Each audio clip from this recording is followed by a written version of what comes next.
what most of us want, is things we can take back, not theory, but things we can do. And so that's what I'm going to do today. Let me give you a little bit of background on myself, since it lists me in the program as an assistant professor of education. I was afraid people might think that she'll be real theoretical. It's not true. I've been in the classroom. I've only been teaching at the college level for the last year and a half. I just made that transition. Prior to that time, I taught elementary grades, 2nd through 6th grade over the years, and was involved in a lot of literature projects and mentoring and working with student teachers. So I've kind of just changed my emphasis from having student teachers in a demonstration school to working with student teachers on the other end of it, and trying to see that they're well prepared to do the things that we do. Our school prepares students to be teachers in both Christian, public, and overseas opportunities. So in order to cover that wide spectrum, I feel like they need to have the skills and strategies to go a lot of ways, because there are a lot of different approaches to what's going on in literature today. And so that's kind of what I attempt to do with them. And I hope today, by the end of the hour, you'll have some real practical things. I will demonstrate each of these strategies for you with a primary and an intermediate piece of literature. And let me just say, before we get started with a word of prayer here, well, let's have a word of prayer, and then I'll go ahead and get started. Okay. Father, we do thank you just for your goodness to us, for your patience with us, and the way you continue to teach us. Thank you for the calling that we have, for the students that we work with, and I pray that as we have this time of Thanksgiving this week, that we will remember to be thankful for all the good things you've done for us. And we just pray, Father, that this time will be useful and help me to clearly communicate concepts that can be implemented. Thank you for your patience and your graciousness to us. In Jesus' name we pray. Amen. I want to tell you a little bit about the strategies that I'm going to introduce to you today. This is not a workshop on how to do cooperative learning. That's a whole nother subject. I'm assuming that everybody here has at least a passing knowledge with cooperative learning and what it is. I want to just do a very brief, this is a definition of cooperative learning that I like. It says it's a teaching strategy that enables students to work collaboratively together in structured, heterogeneous groups toward a common goal while being held individually accountable. And one of the major criticisms of cooperative learning is students aren't held individually accountable, and they need to be. That should be a part of what true cooperative learning is, not just working in groups. We do know, you asked why cooperative learning in literature. Again, we know that research from a wide variety of sources shows that cooperative learning done correctly with individual accountability to it does result in some of these benefits for students. And whether or not it actually increases their academic abilities, we know it makes them do at least as well, and they enjoy what they're doing, and they get more involved in it. And also it can foster the skills that they need outside of school when they have to work and deal with other people. In looking at the parts of cooperative learning, there really needs to be effectively all of these areas built into a cooperative group. And that's the group processing, where students need time to discuss how well they're achieving their goals. This is the part, there are two parts that are usually or often left out. That is this part and this part, which I'll talk about. The individual accountability means that every student has something that they are accountable for, so that you don't have the situation that some of us may have had, where you did all the work and somebody else got the credit for it. And we don't want that in it. We also know that in order for them to work cooperatively together, they have to practice social skills. And the mistake that many of us make is that we assume that they know how to do social skills. So we say, what I want you to do today is we're going to work on sharing ideas. Or I want you to come to an agreement on so-and-so. But we don't teach them how to come to an agreement, how to share social skill, how to share in a socially accepted manner, how to offer constructive criticism to somebody. And so this is a whole nother workshop, but what basically in a nutshell, what you need to be able to do is teach the students what does it look like and what does it sound like when you're doing this. If I were to walk around your classroom and what we're going to work on today is coming to an agreement and I couldn't hear, and we make a list, what would I see that would show me that you're working on that? And they come up, I see heads together, I see nodding, I see people leaning in, all those things. And then I say, and if I couldn't see anything, I could only hear, what words might I hear you saying? And we talk about, what if somebody has a really dumb idea? Now, how could you say to that person kindly that their idea was off track? And so we come up with phrases. Well, I can see you've been thinking about it, but, those types of phrases. So this is an important part of being able to do these strategies, is that students, you set an environment where they work together, where they feel respect and trust, and they're willing to risk.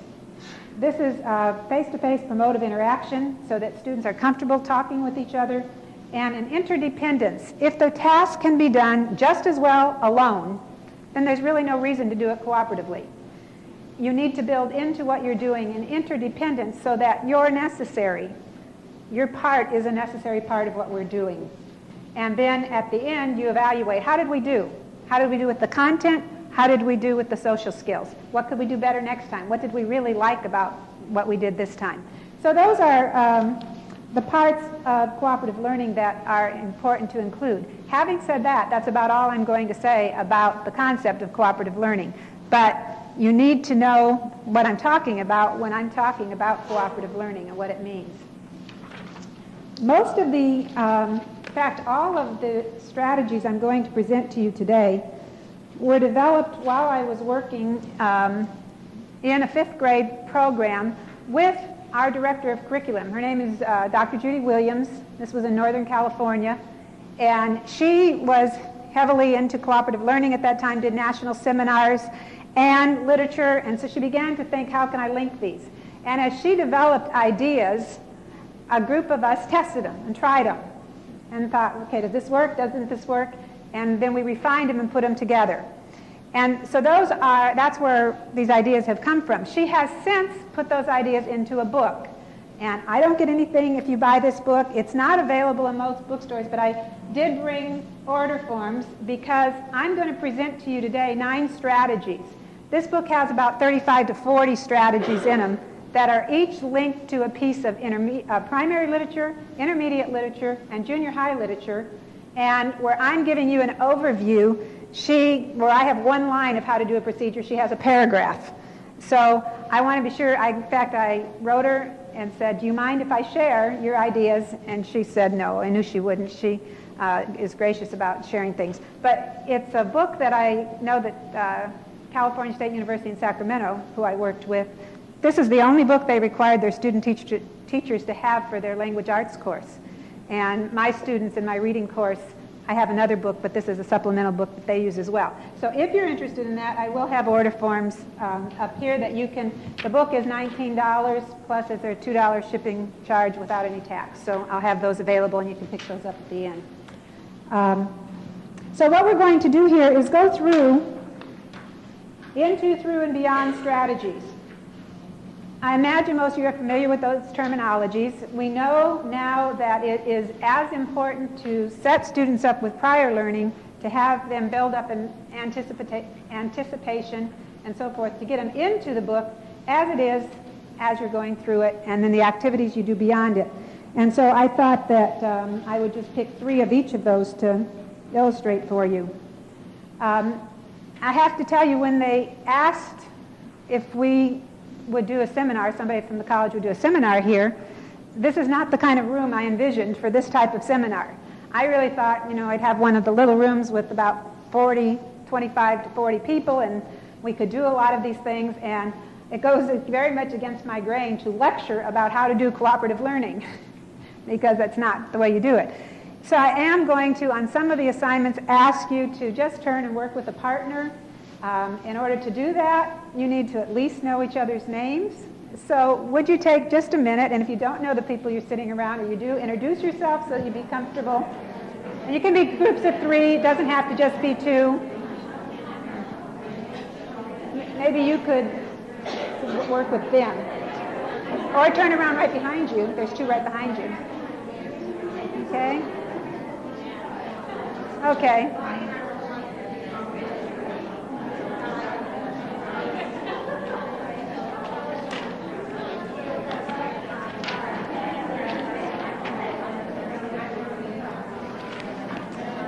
Okay. Now that you know each other's names, we'll stop the chatter. The first strategy I want to introduce to you is a ranking strategy. It's called We'd Rather. You could call it a variety of things.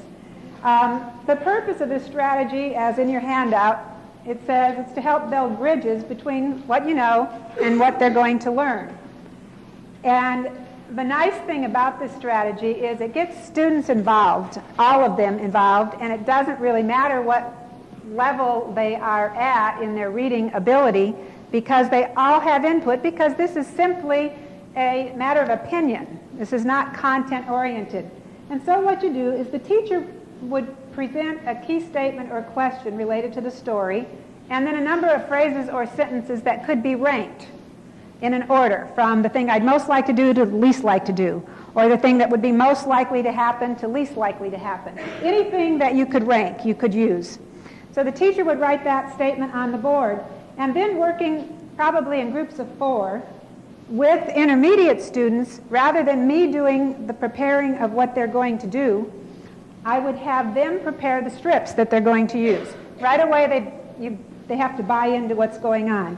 So I would give each group a packet of strips, not stapled together, but with however many blanks as you were going to have statements. And then if you were numbered in your group, number 1, 2, 3, and 4 within each group, I would have number 1 copy down the first 2, number 2 the second 2, number 3, and so on. So that you have them actively involved right now instead of me doing all the work. And so they've done that. With the younger kids, if you're talking primary kids and it's going to be too time consuming, then go ahead and do it, or I'll show you how to do it with pictures that you can use with those students. And so they're going to have these statements that I'm going to put on an overhead for them to copy or on the board, and then I'm going to ask them to rank their items. And so you will have a discussion amongst your group about which one do you think is the most likely or the least likely, and so forth. And come everybody's opinion, we need to practice the social skill of reaching agreement, because we're going to eventually have to rank these. And once we accomplish the ranking, then groups share their rankings. And you compare with what you thought and what other people thought. And that all sounds very kind of ambiguous. So if you see it tied to literature, it'll make more sense to you. So the first one I did, and I meant to bring this book along, but one of my student teachers borrowed it, and I forgot to get it back. From The Bear's Toothache by David McPhail. If you know this book, it's a book about a little boy who's in bed, and he hears this bear howling outside his window, and the reason is the bear has this toothache. And they have to figure out, during the course of the book, how to pull the bear's tooth. The bear is in a great deal of pain. And so for this one, assuming I would use this with primary kids, I could just use pictures. And so what it says here is, with your team, rank these things on a continuum that goes from the one your team feels would be the best way to get rid of a bear's tooth that was hurting, to the one would not be a good way, or the worst way to get rid of a bear's tooth that is hurting. And so they discuss, should we hit the tooth with a pillow, eat something chewy like a steak, makes good sense for a bear, make the bear run into a rock, take him to the dentist, tie a rope to the tooth, pull the tooth out with a wrench, hit the tooth with a hammer, slam the door on the tooth. And so they would discuss, and of course some of them have tried to tie their tooth to the door and close the door, and gone to the dentist to get a tooth pulled. So they have a discussion. They cut these up, or you have them cut up depending on the age group, and they put them in order from the one that would be the best to the one that would be the worst.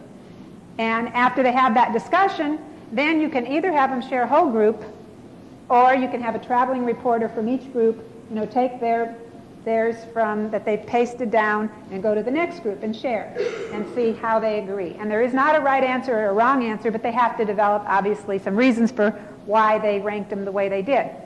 So when they then get into the book, it's interesting to see how what they thought happened with what really happens. And the way the little boy finally, after trying several things, is they finally do tie a rope to the bear's tooth and he jumps out the window. And the tooth comes out and, you know, he loves the little boy and all those good things.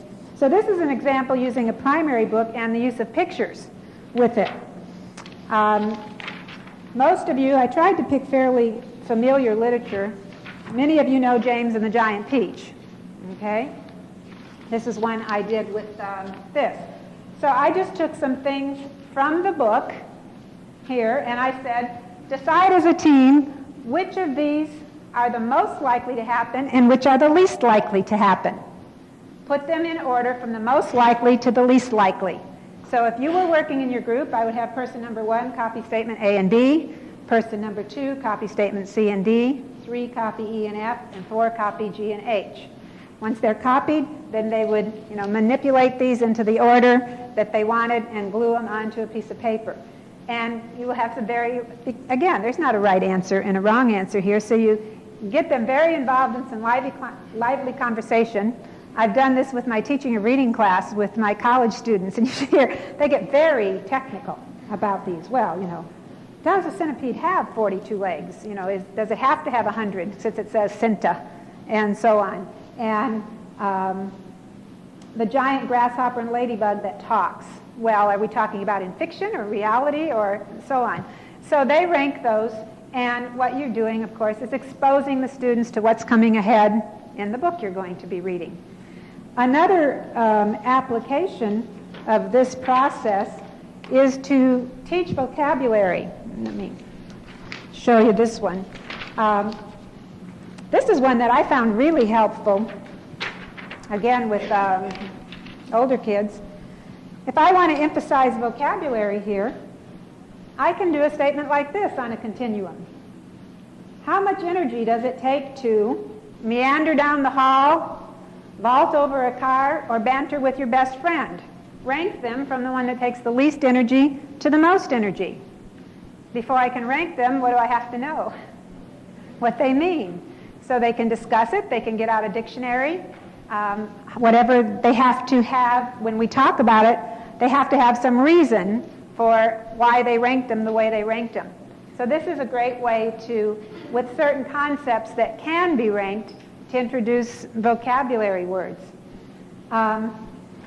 Here's another example of vocabulary with the book Dicey Song. You know this book, this is a former Newbery from 1983, and it's about a family, children that mother has abandoned them, and they end up at grandma's house, and you know, they have to go through a lot of difficult situations to get there. It has some very difficult vocabulary in it. But again, if you have them rank it, this one it says, with your team, rank the phrases on your strips in an order that goes from one your team would least rather do to the one they would most rather do. Now, if they're going to choose be a turgid person, they better find out what that means first. Hear flattery about yourself. If they have no idea what flattery is, you're not going to want to do that unless you know. So this is another example of using that same strategy in a group situation to reinforce vocabulary. And much more effective than if I just ask each student to write a definition of the word. So that's an example of using it that way. So that's the first strategy called We'd Rather, and you can adopt it and adapt it to lots of literature. Okay, the second one, we're going to go quickly, and I will, if you have questions afterwards, I think that's what we'll have to do in order to be able to cover a lot. Context sentences. This is a similar idea to the strategy I just used in a way, but it's related to having students link words they already know to new words, okay, without the continuum. So it says this strategy works well for introducing new labels or terms to ones for introducing unfamiliar concepts and draws on prior words that students know to relate to new vocabulary. So what you do is you pass out, in this case, a sentence worksheet to each individual in the group. Everybody has a sentence with a blank on it. So if we were going to use the principal new clothes, they'd all get a worksheet that looks like this. Okay? Then student number 1 in the group would read the first sentence orally, even though they all have it in front of them. Students would all discuss possible words to complete the sentence. Student number 2 would say, okay, does everybody have an idea what you want to write in here? It could be the same as somebody else's, it could be different, but I'm going to check and see, does everybody have an idea of what they want to write in the first blank? And when they say yes, then student number 2 signals for all students to pick up their pencils, which you put into the middle of the group, and write a response. As soon as they've all written a response to that one, they put the pencils back in the middle of the group so that you don't have somebody zipping on ahead, because even the brightest person in the group will sometimes hear somebody else say something, oh, well, that might make better sense in this particular context. Then you just rotate the jobs. Now person number 2 reads the second sentence, and person 3 becomes the checker. And waits till everybody has a response, and they write it down. And till you go ahead around the group. What this does is we know that we learn best when we link learning to classifications of things that we know. And so if I'm taking words that I already know that make sense in the context, and I'm going to put in new words, I can link them then. I have a synonym for that word already built in. And this is one from a primary book called The Principal's New Clothes. How many of you know this book? Okay, some of you. This is a takeoff on the Emperor's New Clothes. The principal is a really snazzy dresser and is going to have this wonderful suit made for him. What I would like you and a partner to do right now is just take a minute and figure out what word would make sense there. If you're in the back of the room, would you start with the bottom and work up so that we have some people that get, if you're in the middle of the room, start with 3 and 4, so that we have some people that do all of them. Just come up with what you think would go into that place. This is going to be quick, just a couple of minutes. Okay, let's see what we have. Volunteer for number 1. We make our clothes from magical. Okay, if I were really doing this, we would take time to listen to everybody's responses and so on. Number 2, everyone wanted to see this cloth. Students ran to the gym to check it out, to see it, to look. Okay, let's use 1 because it's one word. Let's use look. Mr. Bundy sent me to see his new clothes, she called over the noise of the blank machines. Duplicating. Okay. All right. Knowing it's a school setting, you're using the context. Can it be that I am stupid or blank for my job, she wondered. Anybody get that? Inept? You must be very careful stepping into the pants, he said. This cloth is very fragile, I heard. On the way to school, Mr. Bundy's neighbors all blank about the clothes they did not see. Okay, somebody said raved. Okay, after we shared responses, and you see, even if you don't have a foggiest idea what it is, you've heard 3 other people in your group share an idea. So you're competent. You can write down something. Then I would take, that would be our into strategy, and as you're reading the book, what are they listening for? To see whether or not they came up with the right words. I won't read the whole book, let me just read you a couple. He wants a brand new suit, and he has these rather unscrupulous people come to him and say, what a deal we've got for you. We're going to make you this suit. And he says, this is not an ordinary suit. He says, what do you mean? Asked the principal, Mr. Bundy. We make our clothes from special cloth. It's invisible to anyone who's no good at his job or just plain stupid. Really, said Mr. Bundy? And then he goes on, and they convince him to do that. The next day, Mo and Ivy set up a workshop in the gym. Mo and Ivy are the tailors. It was not long before the whole school heard about the amazing cloth and wanted to see it, and students asked to be excused to get a drink of water. Then they ran to the gym to peek. Okay, so you have linked ones that you know. He asked his secretary to go check on it, Miss Moore. And Miss Moore was smart and good at her job. She'd have no trouble seeing the special cloth. So Miss Moore hurries down to the gym, and she knocks, and she says, Mr. Bundy sent me to see his new clothes. She called over the noise of the whirring machines, whirring. Many students would put noisy, so they would know that that was a synonym. And she goes on to say the cloth is very delicate, and the people raved about the clothes. And so, of course, until he gets to the assembly where he has chosen to wear his clothes, he walks, looking like this down the street, and some kindergartner says, "Mr. Bundy's wearing his underwear." At which time the students then all pass up all of their clothes for him to wear, and he ends up still being a very snazzy dresser because they've all chipped in. So that's a primary example. Let me show you an intermediate example, which is a great one. Again, I'm going to take a few minutes and let's do it the same way. If you're at the front, start with 1 and 2. This is out of A Wrinkle in Time for 6th graders, and it has a lot of vocabulary in it. I hope you can see that. And we'll take a few minutes, and if you're at the front, start with 1 and 2, middle, 3 or 4, so on. So maybe we can get a sprinkling. Let's just take about 2 minutes to do this one. Okay, let's try a few of these. And this particular book has some difficult vocabulary in it. Number 1, for a brief moment, the light shone on Meg's face, revealing her profile against the dark. The pain was blank, but she didn't complain at all. Excruciating. Being strong wasn't enough. You needed to be quite blank yourself in order not to be blown away. Heavy. Okay. Her new dress went unnoticed. It was quite ordinary and bland. Is that what plain. Okay, plain. It was not exactly fog, but she could see nothing through it. Blank was limited to about 20 feet. All right. There were no traces of trees, bushes, or flowers. The land was bare of any green. Okay, I heard both foliage and vegetation.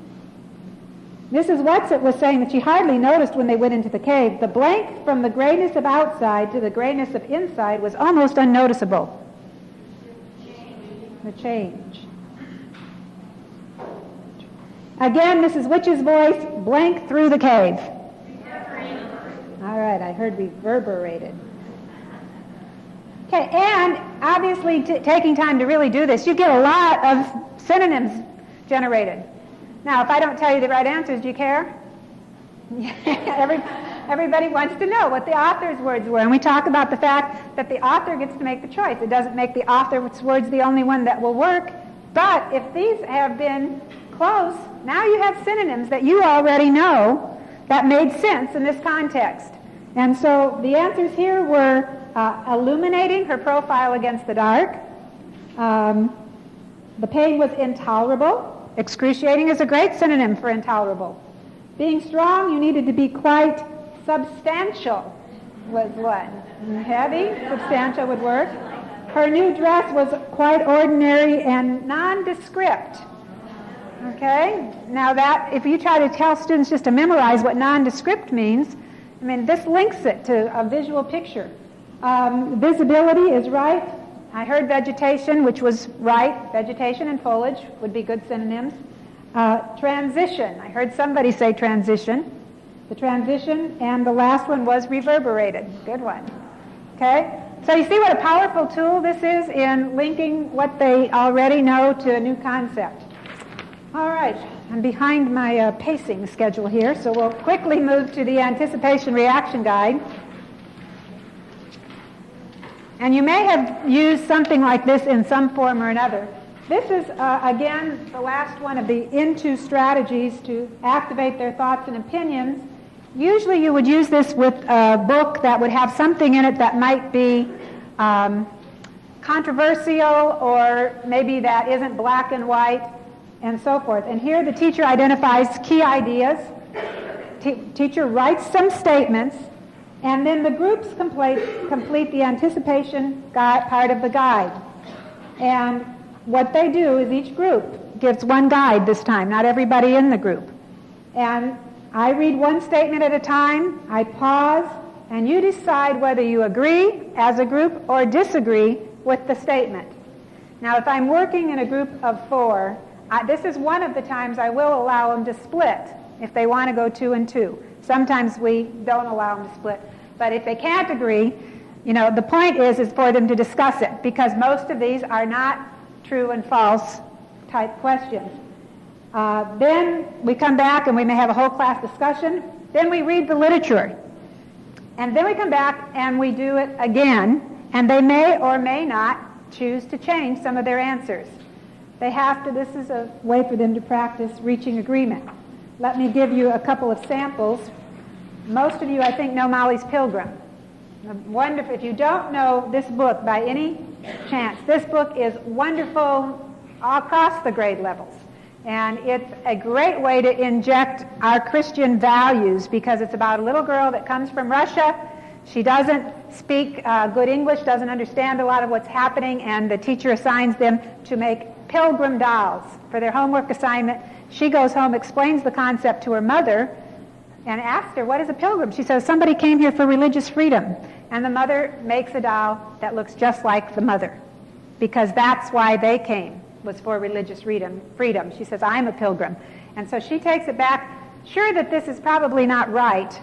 And of course, if you know the book, Elizabeth is the one with the long blonde curls that just mocks her, makes fun of her all the time. And they go, oh, that's the stupidest doll I ever saw. And when the teacher finds out her reasons, she says, you know where Thanksgiving came from? It came from the Jewish festival where they celebrate and gave thanks to God, and ties it in. So this is a wonderful, wonderful book to use at Thanksgiving. There's lots of things you can do with it. I used it in 5th grade. One thing that revolutionized my teaching a number of years ago was when I figured out I could use picture books in intermediate grades much more effectively than I can tell them about things. And so, I spent very much money in buying all these picture books. So anyway, you have them check beforehand. They have a discussion about these things, and they write if they agree or disagree, a plus or a minus. Then you read the book Molly's Pilgrim, and they go back and they discuss it again. Things like everyone should learn English if he or she lives in the U.S. This is a hot subject if you live where we do. Teachers should accept homework if it's done correctly. And the point is not here to sell them on your agenda. The point is merely to get them into the literature and cause them to think about it. Another good example is Midnight Fox by Betsy Byers. You know this book? If you don't know this book and you're a 4th or 5th grade teacher, you have to get this book. And it's about, I don't have that one with me. Again, it's about a city boy that goes to the country. He has to stay with his aunt and uncle, which he doesn't want to do. His parents are going on a trip to Europe, and so he's there the whole time. And the uncle has a chicken farm. That's how they make their living. And a fox is stealing chickens. So what do you have to do? You have to kill the fox because this is their livelihood. Meanwhile, while he's out scouting, he sees this black midnight fox, he calls it. And he develops a fascination, and he goes out to try to see the fox, and it's a wonderful story. It has lots of values in it. Eventually, they can't catch the fox, but they find the fox's den and her kit, her baby, and they put the baby in a cage because they know the mom will come to take care of the baby, and then they can shoot the mother fox. So you start with, like, foxes are cute little animals that are not dangerous, and all the way down, all foxes are the same color. In this book, it talks about different colors of foxes. Foxes usually kill other animals because they're mean. If a fox is stealing and killing someone's chickens, the fox should be killed. This is one that they will almost always agree with. And when they read the book and they see the emotion involved with the little boy, when they come back here, they're not sure that they agree with that anymore. And yet, it's very well done and exposes a whole bunch of emotions. And so the last one says, if someone else sets a trap for a fox, it would be okay for me to spring the trap so a fox would not get caught. Okay. So you just set up whatever you want to about the book, then you read the book, and they come back and react to it. Again, without looking for a right or wrong answer to it. But the discussion that is, and then they can't wait to find out what's going to happen as they get in the book and see if they find out that this trap is set, what is Tommy going to do? And is he going to spring the trap or not? And actually what he does do is, conquering fears, he crawls out a window down a tree, he's afraid of heights, lets the baby fox go, and the uncle, who's, of course, a man of the woods, he walks in and it's pouring down rain, the little boy's wet, and the uncle says, well, sometimes the traps just don't work good. And, it dismisses it without, comment. Okay, the next one is a through strategy. It's called OPIN, for opinion. And this strategy uses the closed procedure where you leave blanks that the students have, kind of like we did with the context sentences. The difference here, the students do the exercise individually while I read a piece of literature, and then I stop just before either the conclusion or an important part. I use this one primarily with read-alouds because I don't want them to go ahead, and if they have their own book, they're going to go ahead. So I use this strategy mostly with read-aloud type things. So you stop, they fill out what they individually think. The difference in this strategy is they already have some information because you've read part of the story to them, and now they have to sell their partner on why their response is the best response. You know, this is the one that makes sense, and you have to do a sales job. You have to back it up with what you believe. And then the teacher holds a group discussion, and you can say, as the partner, I agree with you and I'm going to change mine, or no, I really think mine's better for these reasons, and keep yours. The teacher holds a group discussion comparing student responses to the author text and asks questions like, how many of you had answers that were different from your partner's? How many of you changed or added an answer based on your partner's discussion? Maybe they had insight that you didn't have. How many of you are curious to know what words the author used? And after that, then they can share their responses. Let me demonstrate this one with two, again, a very primary piece of literature that most of you probably know. If you give a mouse a cookie, okay? Very predictable, so you can use this as young as, first grade. You read through what happens as he, gets the glass of milk and goes through the house and all that. And then you stop when you get to the end. And obviously this is also, with this particular book, kind of a comprehension check. And it comes to the part, he's thirsty, so, and then you ask them to finish it up. And, to us this one is so obvious, but it's not so obvious to some of the first graders that we work with. And so they put what they think, they discuss it with the partner, and then you finish the book, and they check. In this case, I wrote lines underneath because, they're first graders. They're not going to be able to write in the spot very good. And then I want to demonstrate the the intermediate one, with a piece of literature called The Dinner Party. This is out of a short story book. Because I wanted to demonstrate it, I didn't want to read something that I would have to spend a long time reading to you. So I'm going to read this to you, and then I'm going to come to a point where I'm going to stop, and I'm going to ask you to fill in the last 7 blanks for me. This is by Mona Gardner. The country is India. A colonial official and his wife are giving a large dinner party.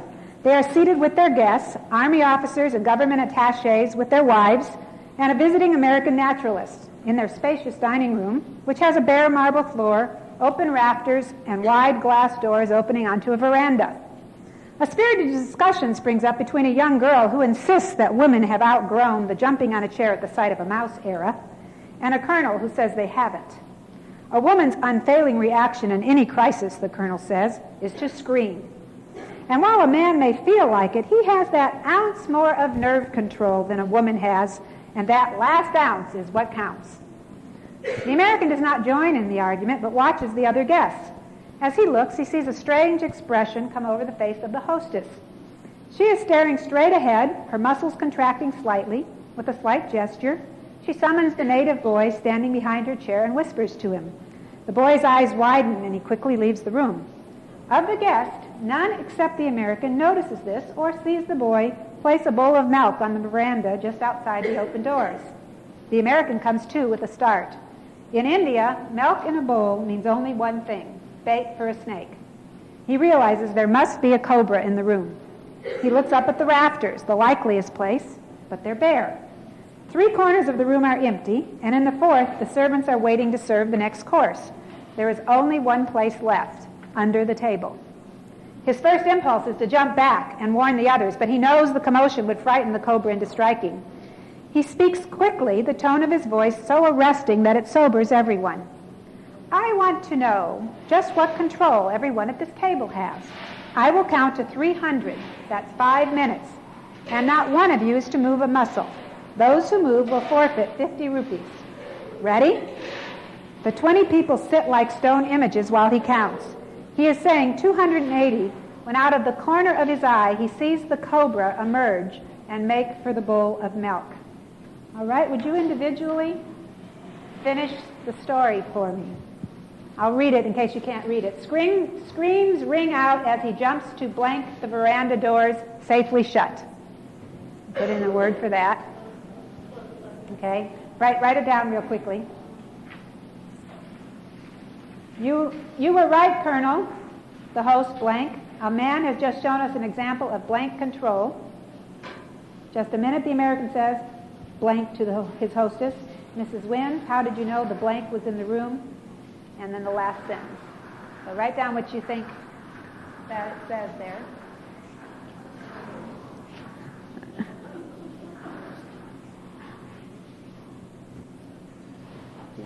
Handout, are they all gone?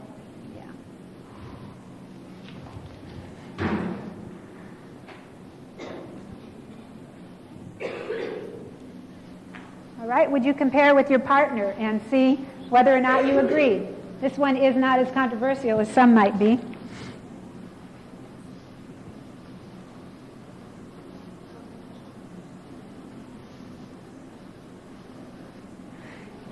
And in interest of time, I'm not going to have you go through the discussion process. You would discuss it with your partner, see if you agreed, and then finish reading the story. And it says, screams rings out as he jumps to slam the veranda door safely shut. You were right, Colonel, the host exclaims. A man has just shown us an example of perfect control. Just a minute, the American says, turning to his hostess. Mrs. Wynns, how did you know the cobra was in the room? A faint smile lights up the woman's face as she replies, because it was crawling across my foot. All right, but you can see that the students again want to check their words with the author's words, and they have to do a sales job on why you should go with their words. Okay, moving right along. You have to, see, I teach a 3-hour class on Monday nights, so it's really hard for me to do anything in an hour. Okay, this one is called Novel in an Hour. And this is a good strategy to do an overview of a book, or as you've started a book, you can use the whole book or you can use a frame. Use it with a chapter book. And many of you have probably used chapter frames of one kind or another. But what you do is each group of 3 is assigned a chapter in the book. Now, they haven't read any of it up to this time, and you may have chapter 8. So you don't know anything about what's happened in chapters 1 through 7. So forth. The 3 people in your group, one is the person that comes and gets the material, one is the reader, there's the reader, the recorder, and the reporter for this one. So one person reads it out loud to everybody if you don't have enough copies. The second person records the answer, and the third person will report it to the class. And this is a great way to do key elements, to do an overview, and a sample that I brought was Be a Perfect Person in Just 3 Days, a little short Stephen Mayne book, hilarious, easily done. And what you do is you give each group a chapter frame, and then what you come up with is an overview as they stand up and read chapter 1, 2, 3, and 4. And what happens is you think, well, then they already know the punchline. But every time I've used this kind of a strategy, if it was not with the book I was going to then teach to the class, everybody wants to check it out of the library because they want to know, they want to read how it really happened. And so I'll just read a couple of the chapters. I won't read all of them. But chapter 1 takes place in the library. Milo Crinkly is an important character and can be described as a young boy looking for and wanting a good, scary monster story. Another character is Dr. K. Pinkerton Silverfish and can be described as the author and a perfect person who does weird things. In this chapter, the action starts when Milo is hit in the head with the book, Be a Perfect Person in Just 3 Days. Milo opens the first page and begins reading. The chapter ends with Milo walking home after checking out this book and remembers he forgot to check out the monster stories. He didn't go back because he was unsure what Dr. Silverfish was going to ask him. This was done by a 5th grade group. And let me go somewhere to the last one. Chapter 6 He's done all these weird things you had to do to be a perfect person. Wear broccoli around your neck, drink weak tea, and do nothing for 24 hours, so forth. Chapter 6 takes place at Milo's house and the baseball field. Milo is an important character and can be described as disappointed he failed at first, and then glad he failed. Another character is his sister Elisa, and she can be described as obnoxious. In this chapter, the action starts when Milo reads the last chapter of his book and finds out it's okay not to be perfect. After that, he goes to his baseball game and makes some errors, and also makes a great catch. The chapter ends with Milo realizing life would be very boring if you were really perfect. And so it's a good strategy to either do an overview of a whole book or do just the first few chapters and then have them finish reading the book with one of your other strategies. Okay? What was the example? Be a Perfect Person in 3 Days by Stephen Maine, M-A-N-E. And it's about 65 pages long, and it's just one of those fun, it's a great read aloud. He has another one, How to Make $4 Million by Next Tuesday, or $4 billion, I think it is. Okay, partner prediction. This is just, all this really is a variation of things I'm sure you already do in predicting. We know that the ability to make correct predictions is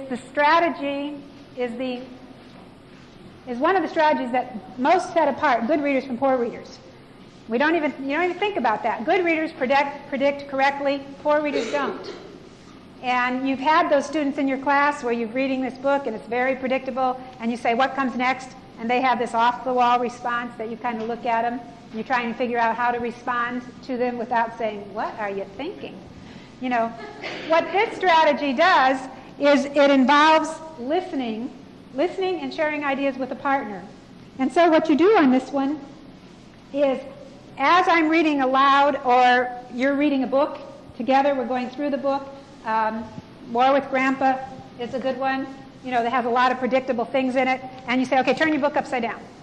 Okay, what I want you to do now is turn and tell your partner what you think is going to happen next. And again, because of time, I'm not going to take the time to do it. But, so you share with each other what you think will happen next. The kind of twist to this strategy is, I say to you then, okay, Susie, what does Mary think will happen next?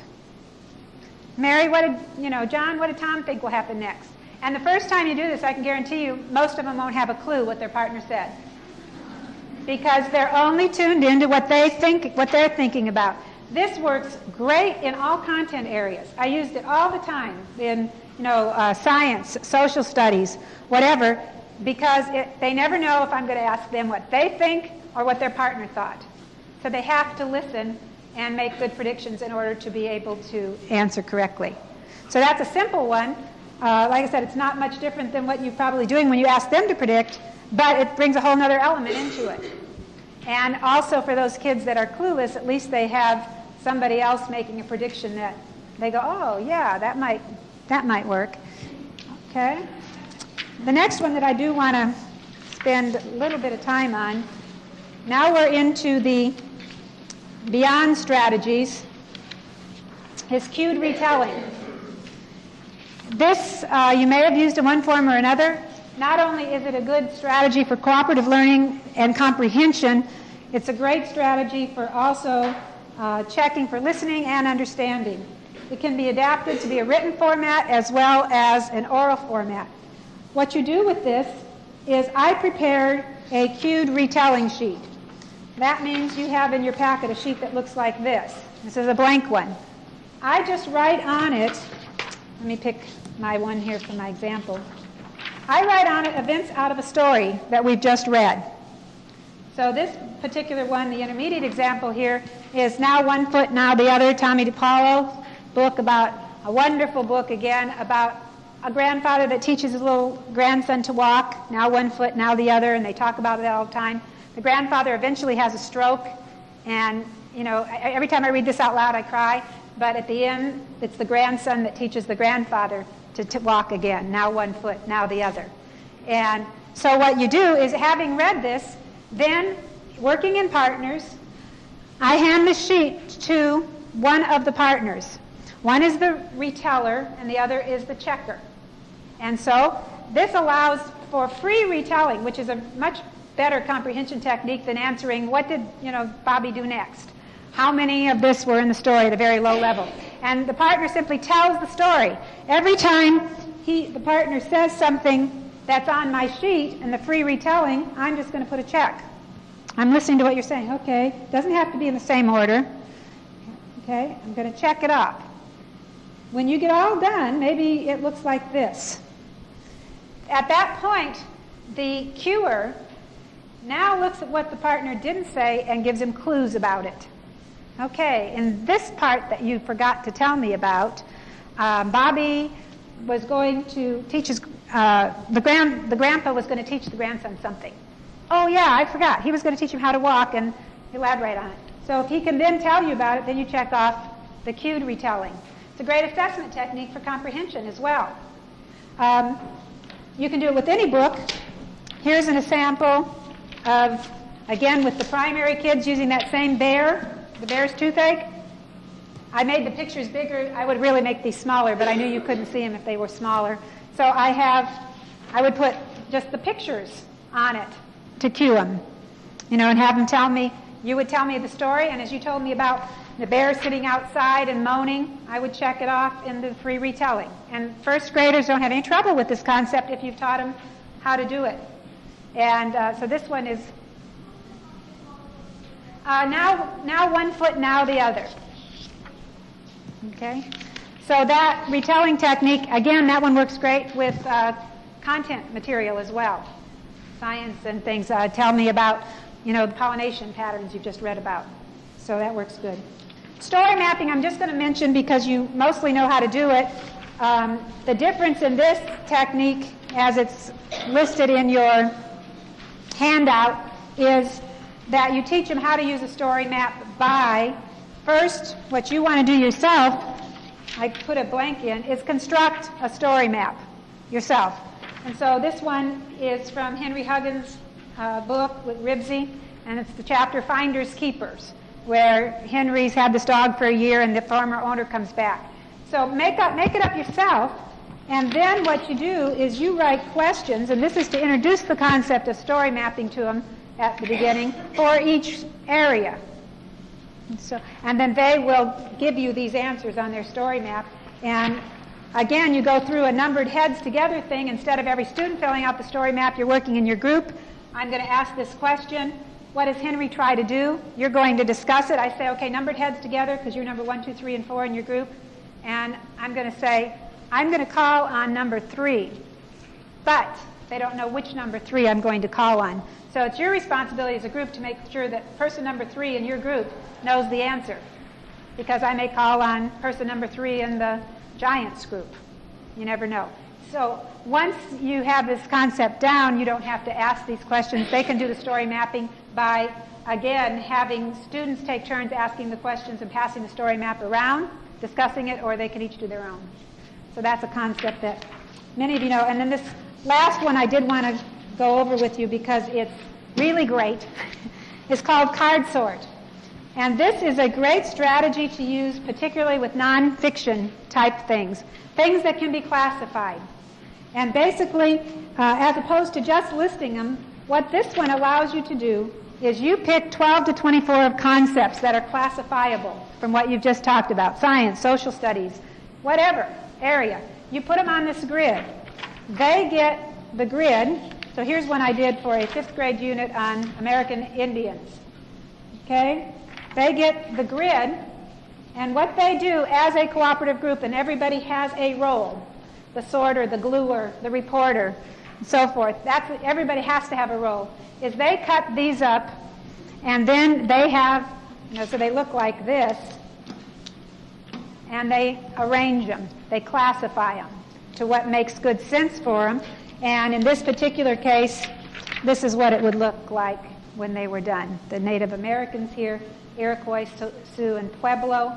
This is their habitat, what they did, the houses they lived in, and so forth. This is a great activity for lots of reasons. It reviews what you've done. It's better than, the worksheet at the end, that chapter questions review. It's a higher level thinking skill because they have to classify. They have to come up with their reasons. And by having them movable like this again, you can try it. And if it doesn't work, you can change them around before you glue them down. And then you report on those things. So that was flying through 9 strategies. I hope you found 1 or 2 things that you think are helpful. If you are interested, you think you would like to buy the book, I will leave these up here. You can pick up. Like I said, I get nothing from it. It's I just feel like since she's taken the time to do it, if you want, I gave you 9. She's got between 35 and 40 in the book. So, yeah, she gives examples for 3 different levels, much more in detail than I did, and also complete lesson plans on the back for like Plain and the Great one. She does all different strategies for this one, and Sarah Plain and Tall, she does whole unit for that. So thank you very much. Fill out your evaluation sheets.